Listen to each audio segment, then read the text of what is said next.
Olá, muito boa noite a todos.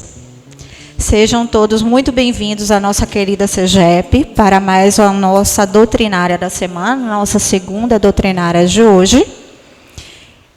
Vamos serenando nossos ânimos para que a gente possa fazer a nossa prece de início da nossa doutrinária. Querido e amado Mestre Rabi da Galileia, com coração em festa que estamos aqui mais uma vez para mais um trabalho desta casa, desta linda casa de oração. Te agradecendo por tudo que o Senhor e o nosso Pai têm promovido para as nossas vidas. Agradecendo pelos nossos familiares, agradecendo pelos nossos amigos, agradecendo pelos nossos irmãos que ainda estão comprados como inimigos, agradecendo por tudo que passa por nós, pelas dificuldades, pelas dores, que nos desperta para o nosso caminhar. Mestre querido, como é tão difícil a gente seguir os teus passos. Sabemos que é necessário a nossa vontade, porque sem ela a gente não consegue seguir adiante.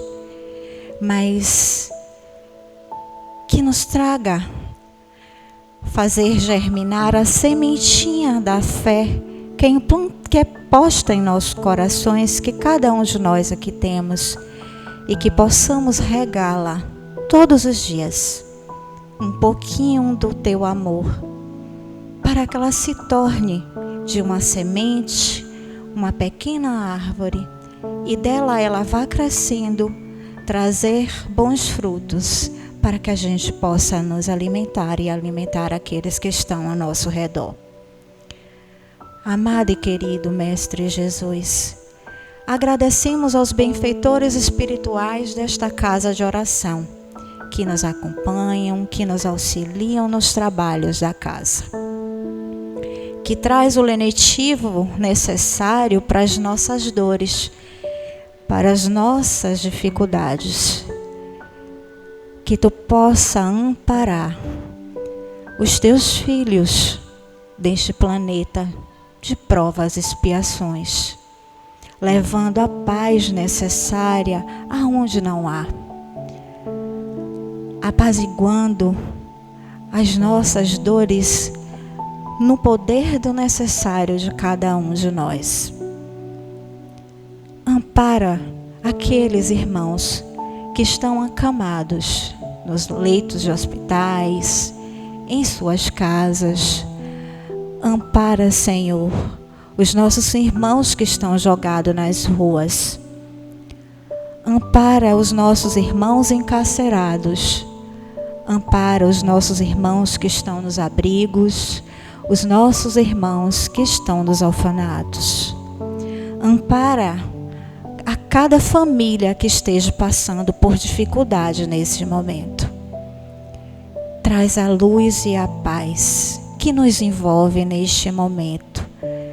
E queremos pedir que envolva o corpo diretores desta casa de oração, os seus coordenadores, os seus participantes, os seus voluntários, os nossos amigos simpatizantes da nossa doutrina, e pedimos também que envolva o nosso querido palestrante da noite, o nosso querido irmão André Maciel, que trará um tema do Evangelho, o capítulo 7, para nós, bem-aventurados os pobres de espíritos, trazendo: aquele que se eleva será rebaixado. Que o nosso querido irmão seja envolvido nesta noite com muita energia de amor, de paz, dando as boas-vindas a esta casa. Que a luz e a paz nos ampare, que assim seja. E assim, eu convido o nosso irmão querido André, para que ele se faça presente para que ele possa estar proferindo a sua mensagem de hoje do Evangelho. Seja muito bem-vindo, meu querido.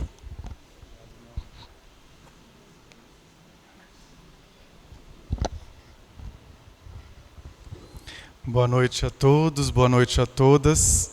É sempre muita alegria estarmos aqui na Sociedade Espírita José Pititinga, especialmente quando retornamos uma vez por mês, após tanto tempo aqui presente.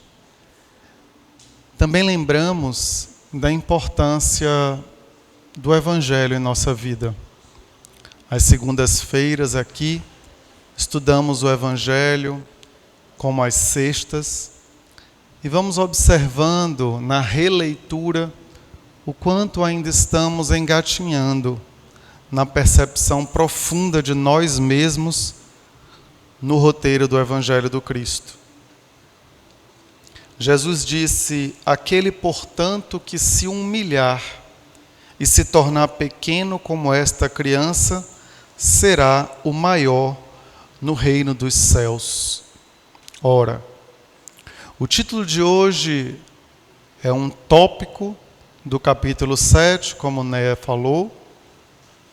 Bem-aventurados os pobres de espírito, porque deles é o reino dos céus.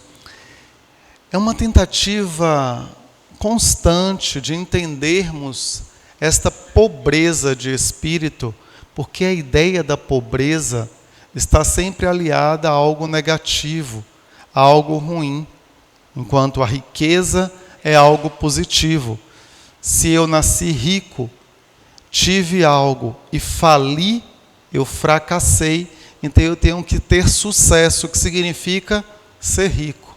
Se eu nasci pobre e percebo que outras pessoas são felizes, então eu quero ter sucesso, ser rico.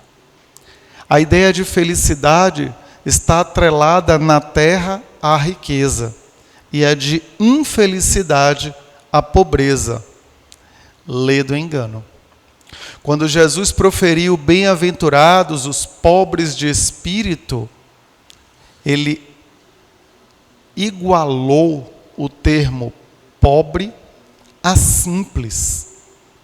Logo, certamente os ricos de espírito, sobre esta ideia, sobre esta acepção, são complexos de espírito.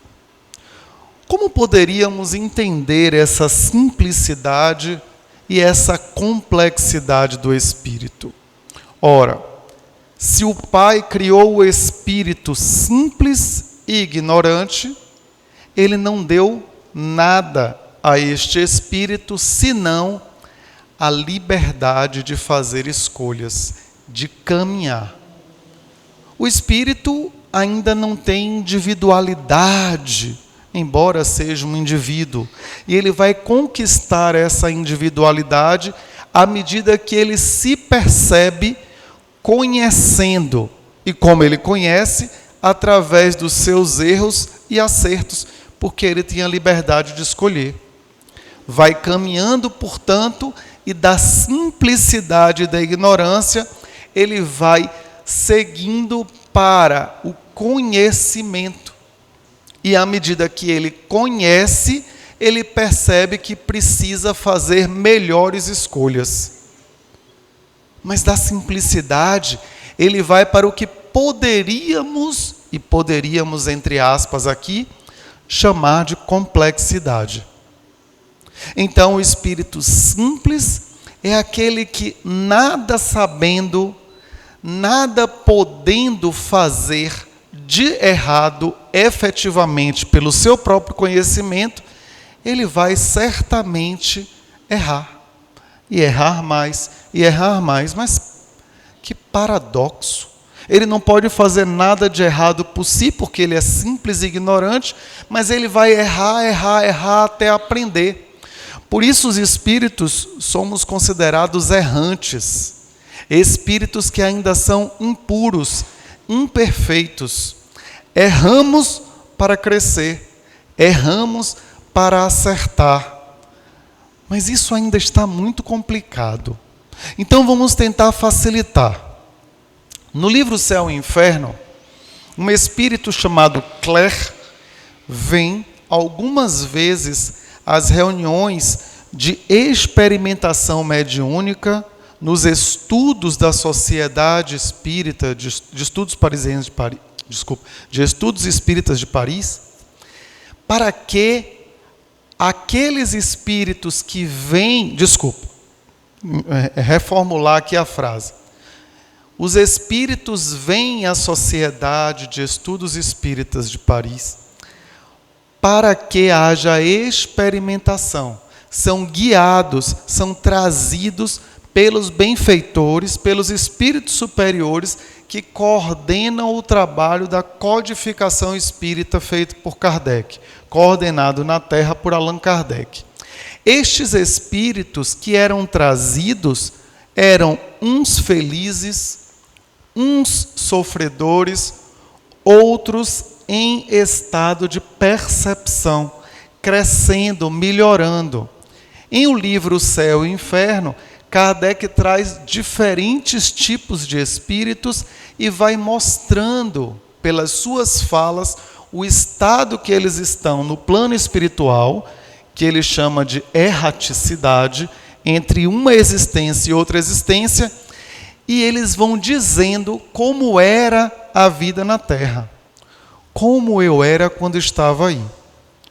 Um destes espíritos que nós destacamos tem o nome de Claire.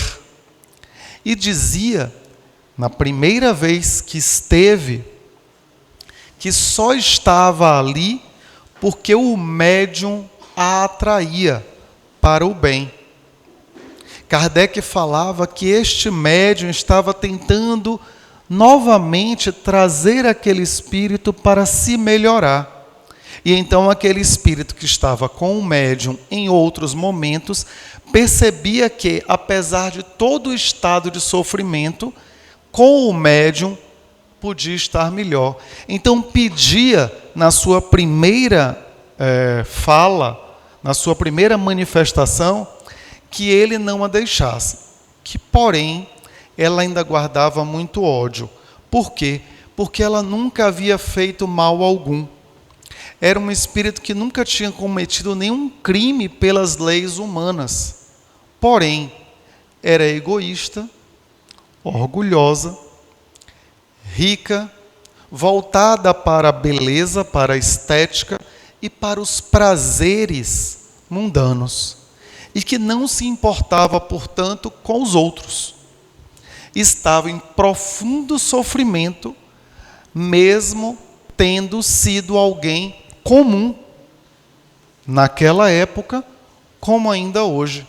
Muitas pessoas que continuam vivendo sem se preocupar com o problema do outro, com o sofrimento do outro, ou mesmo com as conquistas positivas do outro.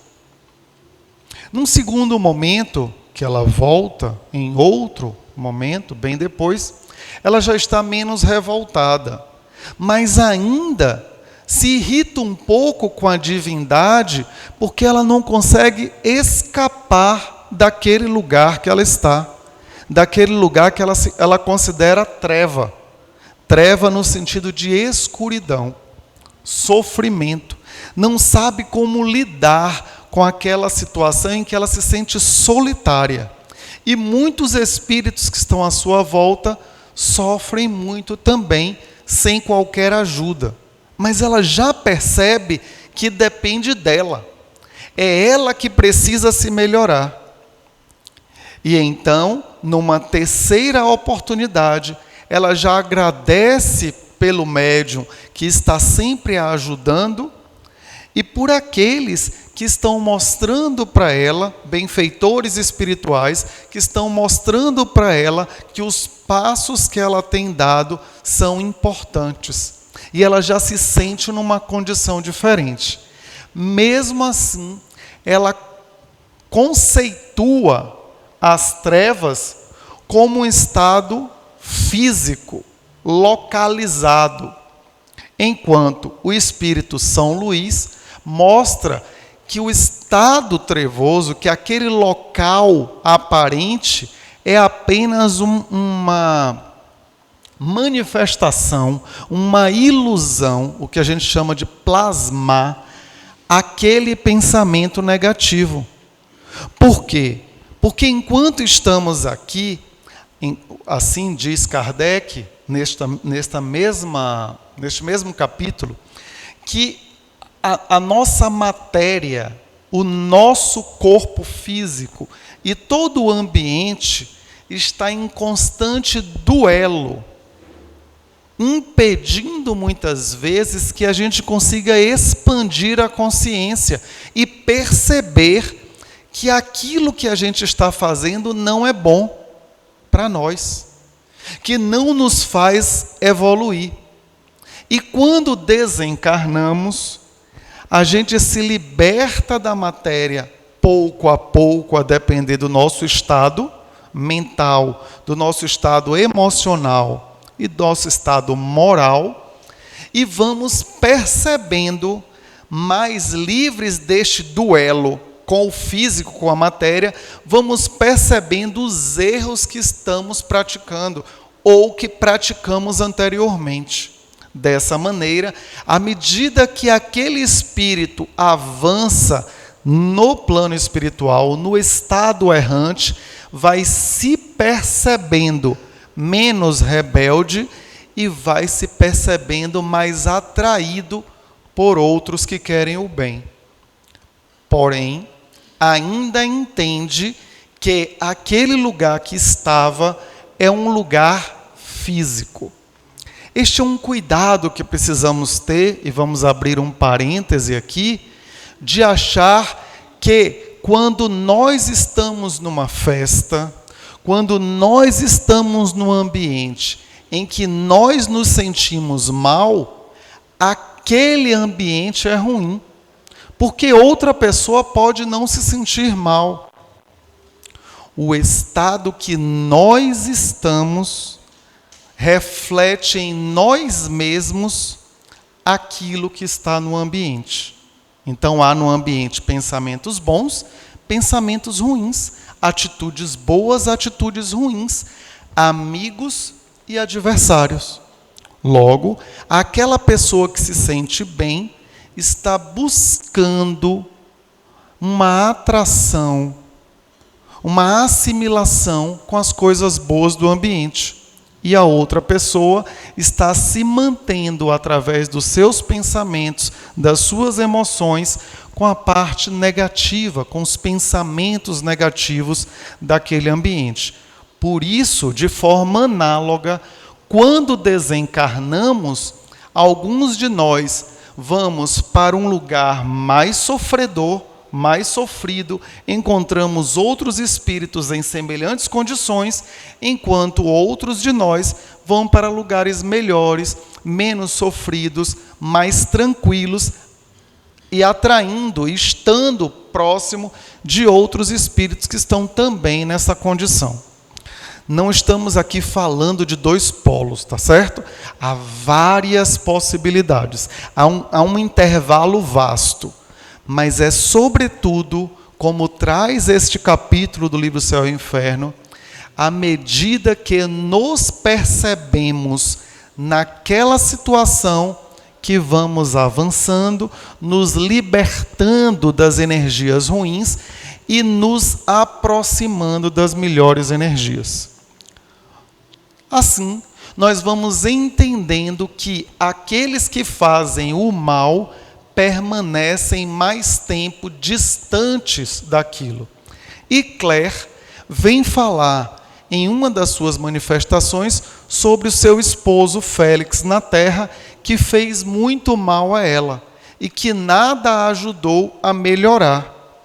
E que ela sabia que ele estava em situação muito pior. Efetivamente, ele levou mais tempo para melhorar e, ao reencarnar, ele ainda teria um tempo de ignorância, de falta de conscientização da sua existência. Então, assim vamos percebendo que o espírito criado simples vai avançando à medida que se percebe, que percebe o seu ambiente, que percebe os outros à sua volta. Logo, essa complexidade faz com que muitos esqueçam de si. É como as pessoas que estão aprendendo a dirigir. Quando você começa a dirigir, você tem ali os pedais, você tem a marcha que tem que passar, você tem os retrovisores, o para-brisa, se preocupar com alguns detalhes dentro e fora do carro. Painel, por exemplo, se tem alguém ao seu lado que precisa de algum cuidado atrás, etc. E aí a pessoa que está começando a dirigir, ela vai se preocupar conscientemente com o pedal que aperta na hora X, a marcha que passa, o retrovisor que vai olhar e todos os outros detalhes. E à medida que ela vai aprendendo isso, ela não precisa mais observar o pedal, nem lembra se perguntarem qual foi o pedal que você apertou agora, qual foi a marcha que passou, qual foi o retrovisor que olhou, etc. e tal. Mães, por exemplo, eu acho que mais do que pais, se tem um filho ou um idoso do seu lado, tem um reflexo impressionante na hora que freia bruscamente, rapidamente põe a mão do lado para aparar aquela pessoa que está ali, ou aquele adolescente que está ali. Então vamos percebendo que tudo isso vai se automatizando à medida que vamos percebendo as coisas ao nosso redor. Porém, apesar de tudo isto, nós temos o orgulho, a maior chaga da humanidade junto com o egoísmo. E o Espírito Joana de Ângeles traz com muita propriedade, com base na psicologia, que nós temos o eu profundo e nós temos o ego. Que o eu profundo é a nossa essência espiritual, a nossa essência divina. E que nós precisamos estar em contato com ele o tempo inteiro. Sou eu. Quando eu digo eu sou o espírito, é um reconhecimento deste eu superior, deste eu profundo. Porém, do outro lado está o ego. E o que é este ego? Enquanto o eu profundo é permanente, transcendente, imortal, o ego se forma a cada nova existência. Logo, na erraticidade, o ego não está agindo. Mas quando estamos formando a nova personalidade neste novo corpo, o ego vai se estruturando. E aí vem medo, contato com questões do nosso inconsciente que vêm de outras existências e que nos motivaram a essa nova existência, conflitos e todas as questões de crença e cultura que apreendemos na infância e na adolescência. Esse ego vai se formando e ele vai virando uma capa protetora para nós. Que bom! Nós temos o ego para nos proteger, porém, temos um adoecimento do ego, que é o egoísmo, que é filho do egocentrismo. Então, a criança tem aquilo para ela se sente o centro. Meu pai e minha mãe têm que prestar atenção em mim. E, efetivamente, quando bebê, isso geralmente acontece. Quando vai crescendo, os pais vão começando a observar outras coisas, os filhos vão começando a ter independência e vão perdendo esse olhar para ele. Então, esse egocentrismo vai virando, muitas vezes, egoísmo. E aí isso se conecta com algo que é do próprio ser imperfeito. Eu, que estou aqui neste planeta, crescendo, avançando. Então eu guardo orgulho e egoísmo. Quando Jesus fala, aquele que se eleva, aquele que se exalta, será rebaixado, este se eleva é do orgulho. Então aquele que se põe acima dos outros. Aquele que dá a famosa carteirada, que pergunta: quem sou eu? Você sabe quem sou eu? Põe a mão na cintura, utiliza de um objeto, de um instrumento, seja ele qual for, para dizer: eu sou melhor do que você. E quando não se sente assim, agride. Agride por palavras, agride por comportamentos, geralmente. Desta maneira, vamos percebendo que, se o orgulho nos coloca acima dos outros, nós estamos fadados ao sofrimento. Porque Jesus disse: e aquele que se humilha será exaltado, será elevado. Ora, humilha tem a ver com humildade, que é exatamente o oposto do orgulho. Eu, particularmente, evito muito usar a palavra orgulho. Como muitos pais dizem: eu tenho orgulho do meu filho, da minha filha. Eu tenho orgulho dessa sua jornada, dessa sua caminhada. Eu tenho orgulho de ter competido e ter ganho. Porque como o orgulho é muito grave para o espírito, e se eu tento usar o orgulho com uma acepção mais leve, não me cai bem.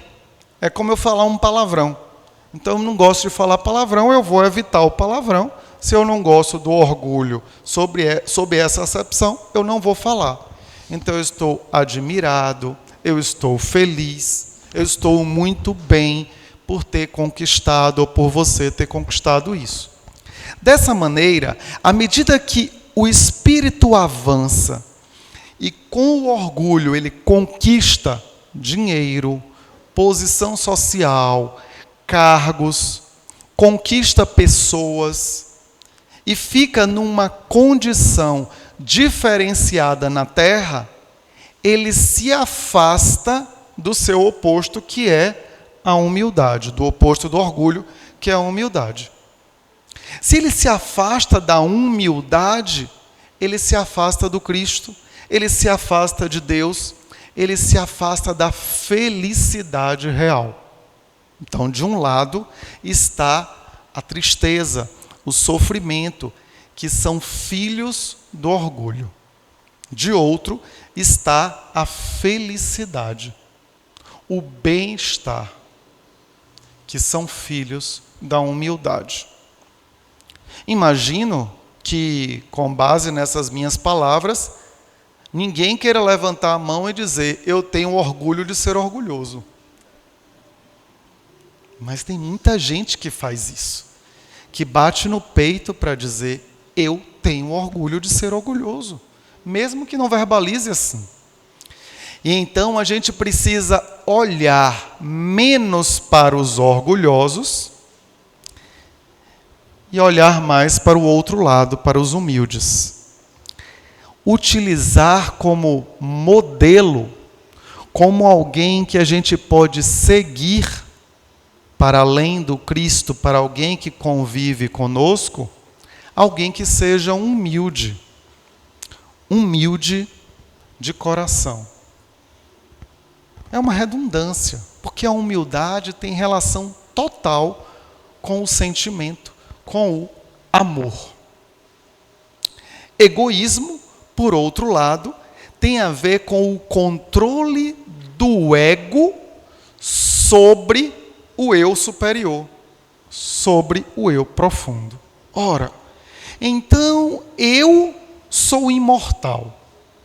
Eu sou o eu profundo, o eu superior. Eu. O tempo inteiro sou eu. Porém, em cada existência, eu sou controlado pelo meu ego. Não é estranho? Meu ego nasceu agora, nessa existência, há algumas décadas. Como é que ele me controla? Porque eu permito. Logo, nós precisamos sempre e sempre nos conhecer. Eu não posso esperar que outra pessoa me conheça mais do que eu. Minha mãe muitas vezes diz assim, eu te conheço há muito tempo, mas não me conhece mais do que eu. Na infância, sim, me conhecia mais do que eu. Na adolescência, sim. Mas houve um tempo que eu comecei a olhar para mim e eu passei a me conhecer mais do que qualquer outro. Exceto, certamente, do que os benfeitores espirituais que me acompanham há muito tempo e que conhecem o meu passado. Claro que quem muito mais me conhece é Deus. Mas eu observando o meu comportamento de trás para frente, o que eu fazia e continuo fazendo? O que eu não fazia, passei a fazer? O que é que eu fazia e deixei de fazer? O que era bom, o que é bom, o que era ruim, o que é ruim. Eu estou maltratando mais outros ou a mim mesmo? Que é uma característica do egoísmo e do orgulho.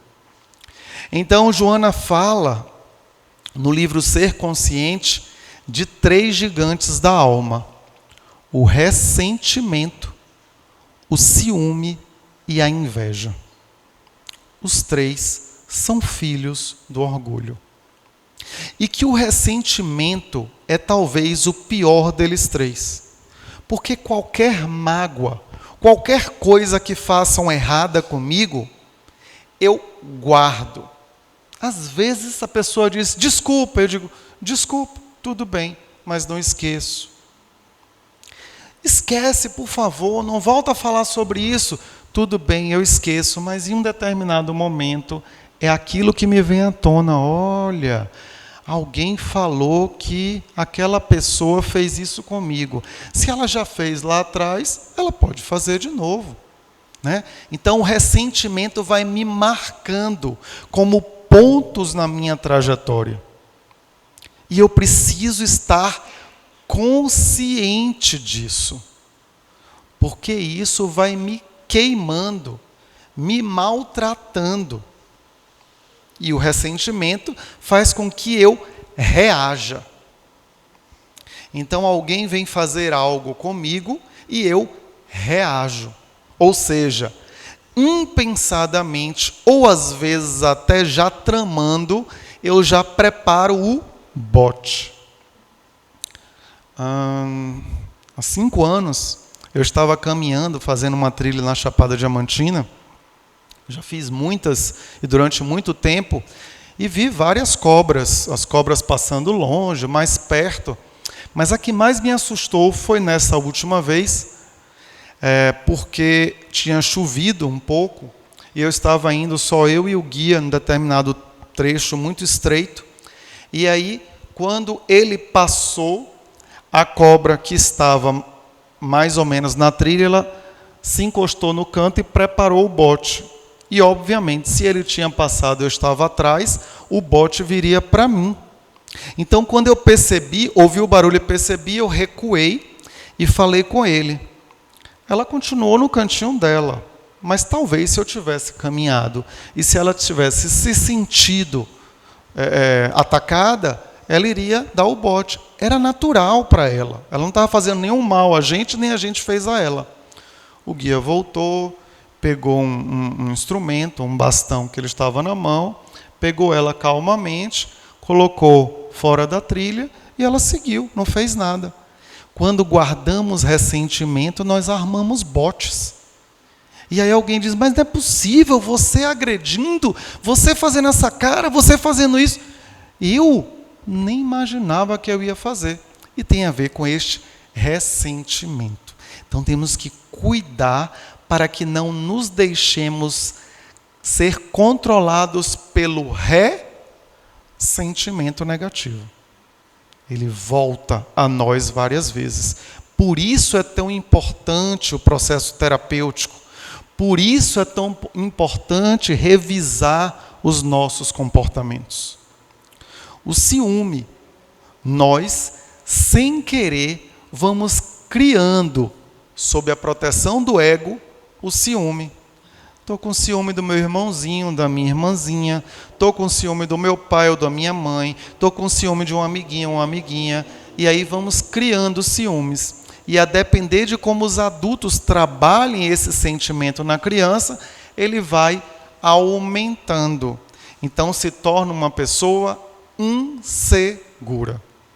Por causa da insegurança, o ciúme.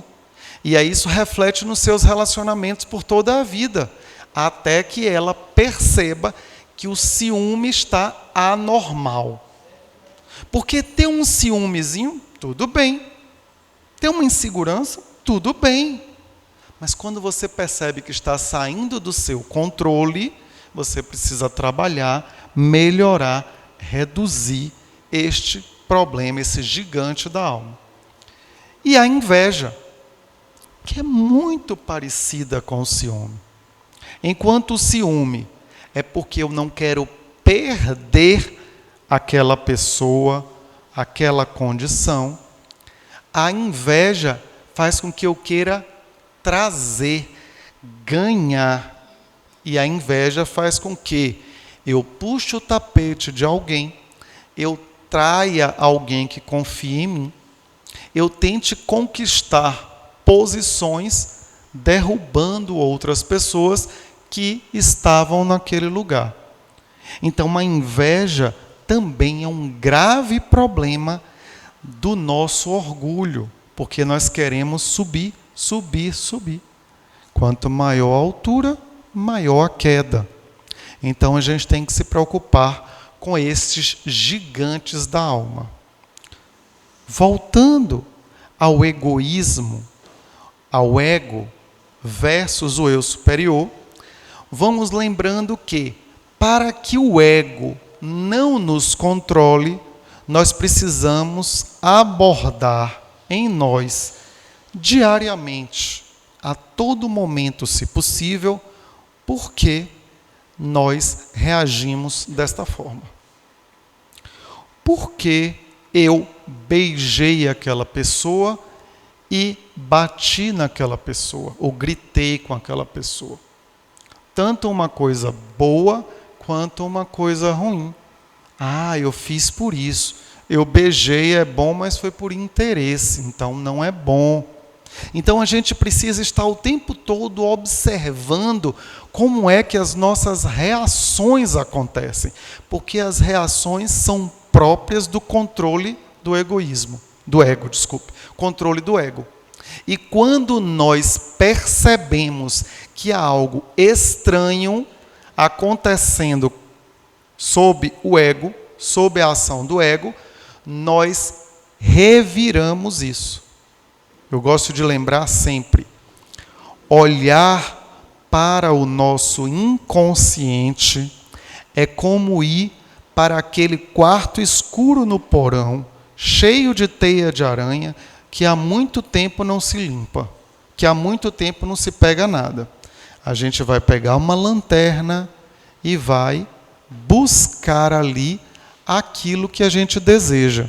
Quando a gente encontra alguém que nos chama a atenção, a gente vai trazer para a luz o consciente.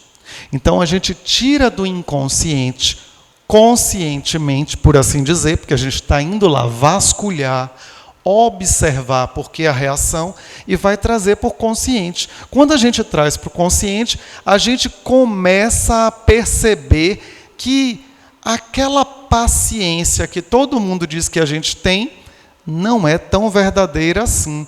Aparenta, mas é o ego que me protege. Muita gente diz, eu queria ter a sua paciência. Vai lá para minha casa e fica um pouquinho comigo e vai ver se eu sou tão paciente assim. Vem para dentro da minha cabeça e percebe os meus pensamentos. Vai ver se eu sou tão paciente assim. Então o ego me protege porque desde pequenininho me disseram, você é tão paciente, eu queria ser assim. Aí ele me trai. É ele que me faz o tempo todo receber os sorrisos de você é tão paciente. Mas quando uma pessoa me conhece e diz assim, você não está tão paciente comigo. Por quê? Aí acha estranho.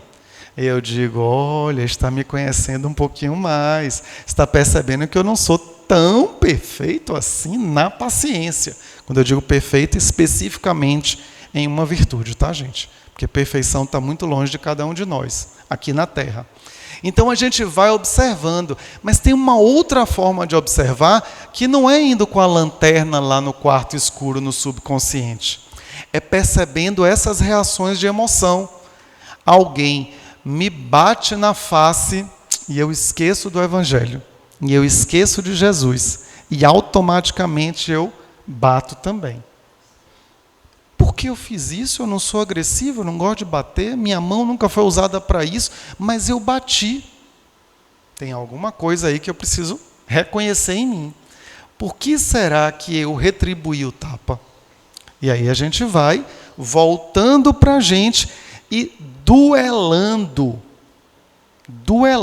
como diz Kardec, com este orgulho, este egoísmo, que se manifesta neste ambiente e neste corpo físico muito mais do que no plano espiritual. Ora, se é mais fácil eu compreender o meu orgulho e o meu egoísmo quando eu desencarno, não é melhor esperar desencarnar? Muita gente faz isso. Deixa para depois. Deixa para quando eu for mais evoluído. Deixa para quando eu voltar. E aí é o que acontece com espíritos como a Claire, que eu falei no início.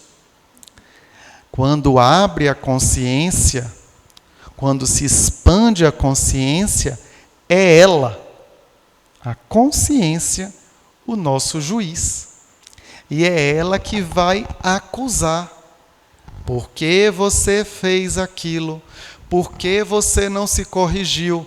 Você reencarnou para melhorar neste quesito e voltou quase igual? Ah, mas eu queria melhorar em outros. Mas o seu objetivo era esse. Já tem 300 anos que você está reencarnando para melhorar este quesito. E você só está querendo melhorar outros que são mais fáceis para você, que você já vinha avançando antes. Então o trabalho exige esforço.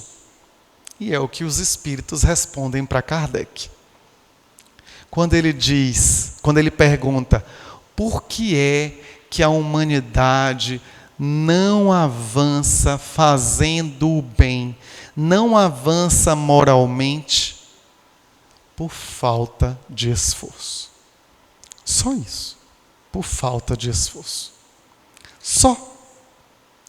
Então eu tenho um esforço para pegar peso na academia, tenho um esforço para correr atrás da comida quando ela está faltando ali e tem os jovens ali na minha frente que vão comer primeiro do que eu. Tenho um esforço para conseguir vencer uma determinada coisa. Tenho um esforço para várias coisas, mas são daqui para fora. É por isso que eu sempre digo, e aí é uma questão muito pessoal, não me sigam se não quiserem. Todas as vezes que me trazem muitas informações sobre o que acontece fora da Terra, eu digo, é lindo, é belo, é de Deus, mas não é para mim, não é comigo. Eu tenho uma dificuldade imensa para começar a entender o que acontece nas profundezas do oceano. Porque não é possível que dentro da Terra tenha 3/4 de água e a gente só conhece parte do que é duro, do que é terra. E a gente mal conhece as milhões, trilhões, os trilhões de seres que vivem embaixo da água. A gente não tem ideia do que acontece a quilômetros de profundidade. Construíram um submarino para descer e a 4.000 metros ele implodiu. É muito difícil, porque a gente sempre acha que vai viver sempre na superfície. Vocês já viram o tamanho da Terra para a gente ficar só na superfície? Quer dizer que a gente vai ficar sempre pensando que o que tem no fundo aqui, até o centro da Terra, não precisa de nós? É só para a gente ficar extraindo, e assim também no fundo da água? Então eu, André, penso que tem muita coisa para se conhecer na Terra. Mas muito mais para se conhecer dentro de mim. E eu fico, muitas vezes, tentando ajudar João, Maria, José, Cláudio. Acho que eles vão perguntar algumas vezes, né? Por que você está querendo me ajudar se você não se ajuda? Não é assim que acontece muitas vezes? Essa palestra devia ser para fulano. Quantas vezes a gente ouve isso aqui, né? Esse filme é perfeito para Joãozinho, Zezinho. Perfeito.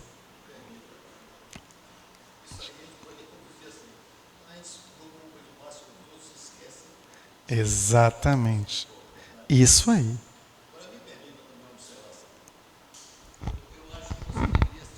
Joano. Eu acho que você deveria se chamar, em vez de André, Joano. Porque você explicou muito bem aí o pensamento de Joana de Ângeles. Muito bem. O problema da consciência, o problema do eu profundo, né? O eu superior, que eu prefiro chamar eu divino, eu prefiro não, né? Eu superior fica parecendo que eu sou superior aos outros. Mas então, fazendo uma analogia com aquele que falou de orgulho, porque eu prefiro dizer estou gratificado do que estou orgulhoso, porque o orgulho realmente passa a ser um palavrão dentro do nosso conceito espiritual, não é isso?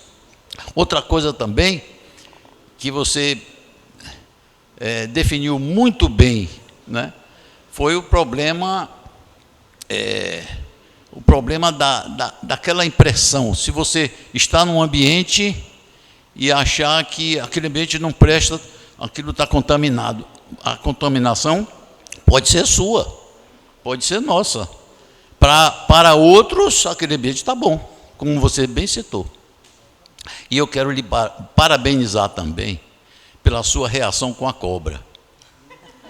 Porque se você não recua, você poderia ser condenado pelo meio ambiente, porque estava importunando a cobra. Né? Muito obrigado, André. Eu agradeço. Eu só quero te dizer que se eu me chamasse Joano, eu iria ser rebelde com minha mãe, que me deu o nome André Luiz, para tentar fazer mais dele. E eu não consegui. Obrigado, Alberto. Então, lembrando bem que quando a gente encontrar a humildade em nós, a gente certamente vai encontrar a felicidade. Tem um outro capítulo do Evangelho que é que a vossa mão esquerda não sabe o que dá a vossa mão direita. Isso tem muito a ver com orgulho.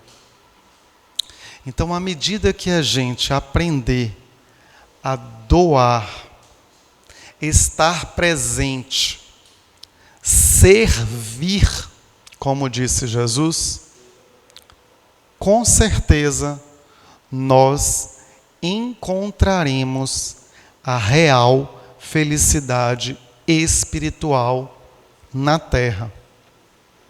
Foi o que aconteceu. Os discípulos estavam caminhando mais à frente de Jesus e estavam tentando ver quem era o maior, para Jesus. Para o mestre, disse um, deve ser Simão Pedro, porque ele está sempre a conversar e dormir na casa dele. Não, deve ser João, o discípulo amado, o jovem que está sempre ao seu lado. Ah, certamente é Judas, porque ele cuida das finanças do grupo, que são tão parcas, e a gente precisa sempre dessas finanças para ajudar a seguir na missão de Jesus. E enquanto eles iam dizendo um e outro, Jesus mais atrás, foi passando o tempo e Jesus chegou mais perto. Eles ficaram meio assim, E Jesus perguntou, o que vocês estavam falando? O Humberto de Campos, espírito, pela psicografia de Chico Xavier, ele diz que eles olharam como crianças recém-descobertas quando fizeram alguma coisa errada. Então eles ficaram meio sem graça. E aí Jesus, então, o que vocês estavam falando? Ah, Senhor, nós estávamos aqui conversando sobre quem é o maior. Quem é aquele que está fazendo melhor o trabalho da divulgação do Evangelho, de mudança? E aí ele diz, o maior, o melhor, é aquele que for o maior servidor. Mas como, Senhor? Perguntou um deles. Como o maior servidor? Aquele que mais servir não é o menor? Nós não somos um povo serviçal, escravizado há tanto tempo por diferentes conquistadores? Jesus disse, o servir ao outro sem interesse algum, sem obrigação, pela vontade do coração, pelo seu sentimento. Perceber na multidão aquele que mais precisa, aquele que está em sofrimento. E quando o fizer, se sentirá o maior. Este maior é o mais humilde. Logo, aquele que se eleva não serve, será rebaixado, irá ser o sofredor de amanhã. Mas aquele que se rebaixa e serve será elevado, exaltado e será o feliz e encontrará o reino dos céus. Muita paz.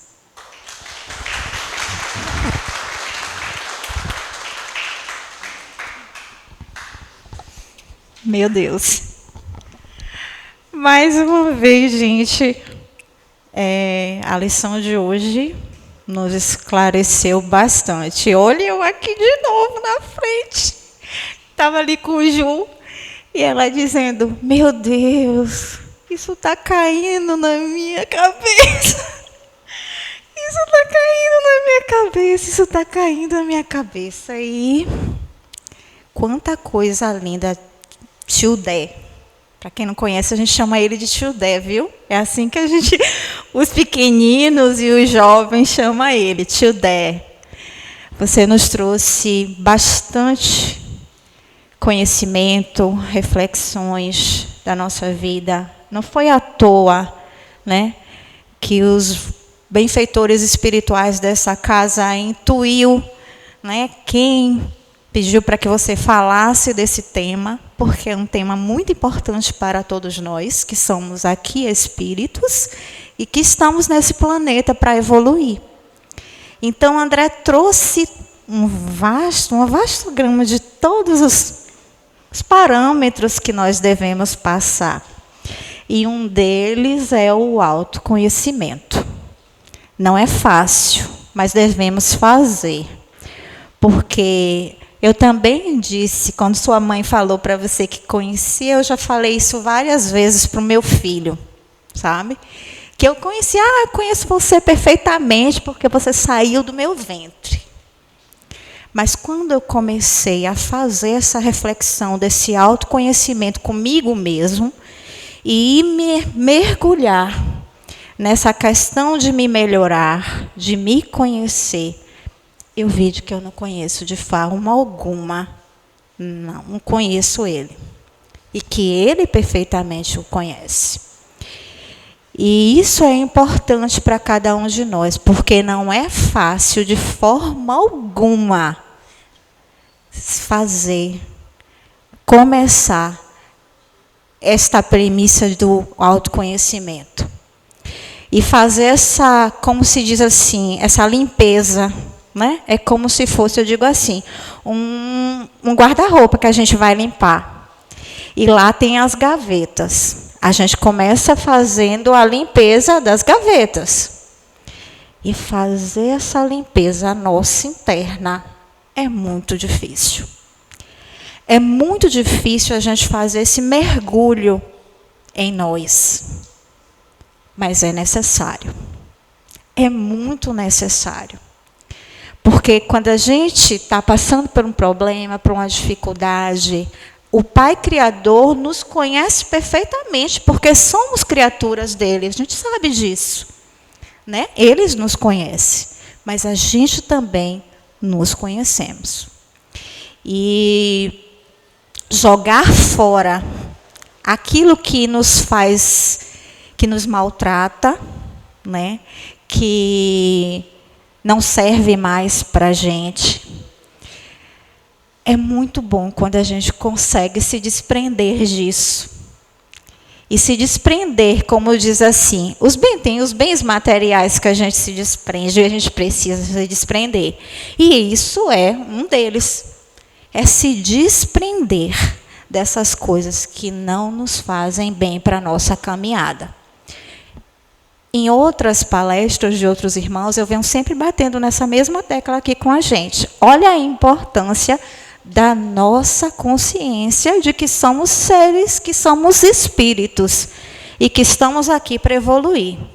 Lembra da bagagezinha que eu sempre venho falando aqui na frente quando eu estou aqui? Como a gente está arrumando essa bagagem para o nosso retorno?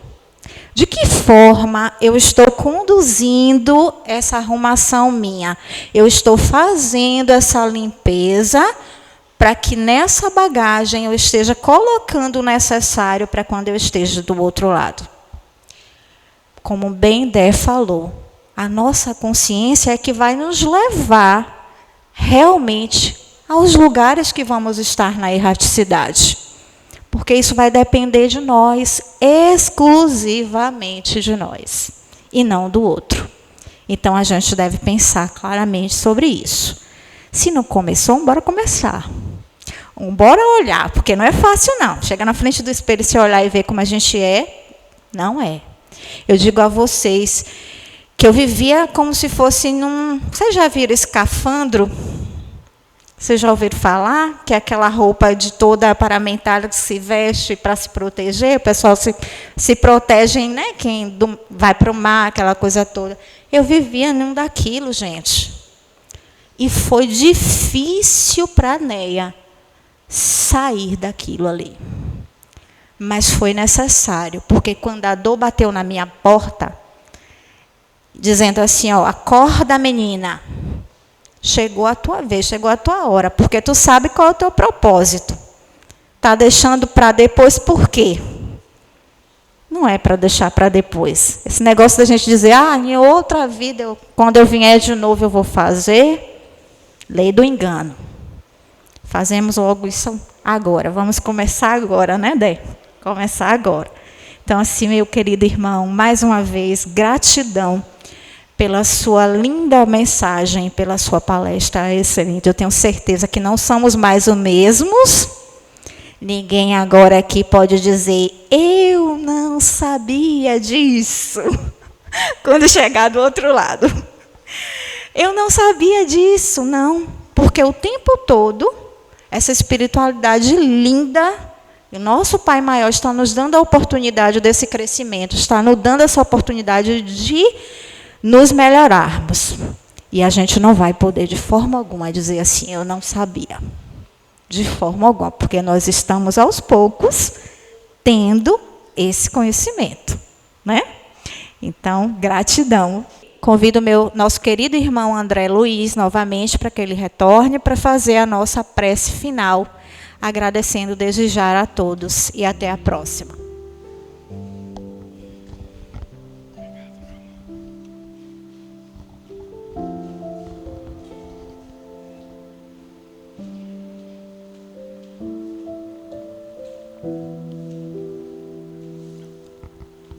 Pedimos aos passistas da casa que se posicionem para transmitir as energias benfazejas com auxílio dos benfeitores espirituais dessa casa.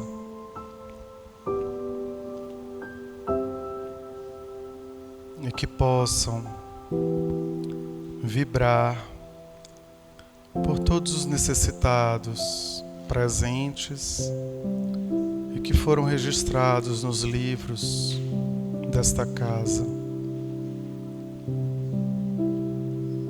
Que possamos compreender a força do amor e da fé. Jesus nos disse que todos podemos curar e todos podemos nos curar. Quando alguém sentir um incômodo, uma dor, desânimo, verifica primeiro se há alguma motivação material, alimentação, cansaço, estresse, se há alguma motivação emocional, irritação, tristeza, desengano, e ora. Respira profundamente e tenta entrar em contato com o fluido cósmico universal. Pede aos benfeitores para reequilibrarem os seus pensamentos e auxiliarem as suas células na defesa do corpo físico, na recomposição. Quando alguém ao nosso redor não se sentir bem, façamos uma prece e perguntemos de que maneira podemos ajudar. Que os benfeitores possam usar-nos como mediadores, medianeiros na cura do nosso próximo. E quando nós percebermos que bem longe há alguém que chora, que sofre, que está sozinho, peçamos ao Pai que possa surgir junto a ele ou a ela o auxílio divino, restabelecendo suas forças para que lhe seja possível também orar. Porém, acima de qualquer pedido, que agradeçamos. Agradeçamos pela dor, pela solidão, pelo desânimo,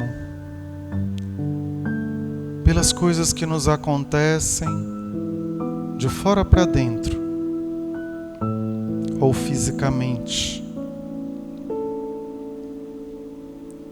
até que compreendamos o benefício que podemos tirar daquele momento, já que em outros tantos momentos de saúde e de alegria, esquecemos da gratidão, esquecemos de Deus. Agradeçamos por este ar que respiramos, mesmo que ele seja artificial, de dentro de uma sala fechada, mesmo que ele seja envolvido por tristeza, por sofrimento, mas que possamos tirar dali o oxigênio necessário ao refazimento das nossas forças, e que louvemos ao nosso Pai pela criação, a começar pela nossa própria criação, porque estamos vivos, existindo, reexistindo, superando dificuldades, avançando. Agradeçamos pela presença dos outros seres, humanos e não humanos. Agradeçamos pela natureza, pela natureza morta, pela água, pelas pedras, pela terra, por tudo aquilo que está presente e nos faz perceber a presença divina. Louvemos, lembrando sempre que Deus é Pai, é justo, é bondade absoluta. E voltemos à gratidão por tudo que vem dele, por todo o bem que ele nos faz, por todas as oportunidades da vida, a cada minuto, de ouvir, de falar, de silenciar, de realizar, de esperar, de esperançar. Todas as oportunidades de conhecermos, de brincarmos, de nos divertirmos, de aprendermos com alguém. Gratidão, Pai. Prepara o nosso lar para o nosso retorno, para onde formos. Acompanhai-nos daqui, protegendo-nos, e que nossa ansiedade ou nossa angústia sejam minimizadas pelo bem que aqui recebemos e o quanto ainda podemos doar. Que assim seja.